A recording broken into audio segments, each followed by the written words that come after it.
हाँ तो दोस्तों, भोजपुरी के जाने माने कलाकार प्रवेश लाल यादव जी की मूवी आप सभी के बीच रिलीज होने जा रही है नजदीकी सिनेमाघरों में। इसी मूवी का बड़ी अपडेट देने वाला हूँ, तो वीडियो के अंत तक बने और हमारे चैनल को सब्सक्राइब नहीं किया है तो करते रहें ताकि ऐसी खबर मिलती रहे। चलिए आपको बता देना चाहता हूँ, भोजपुरी प्रवेश लाल यादव जी की मूवी रिलीज होने जा रही है 13 सितंबर को, जो कि बहुत ही शानदार बवाल मूवी बनाई गई है। इस मूवी के स्टार कास्ट में है प्रवेश लाल यादव और आम्रपाली दुबे, नीलम गिरी। इस मूवी के डायरेक्टर मंजुल ठाकुर। इस फिल्म के प्रोड्यूसर हैं प्रवेश लाल यादव और अभिषेक कुमार।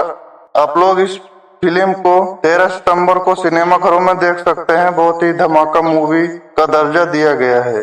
अगर ये मूवी खबर अच्छा लगा हो तो वीडियो को लाइक, चैनल को सब्सक्राइब जरूर करें। धन्यवाद।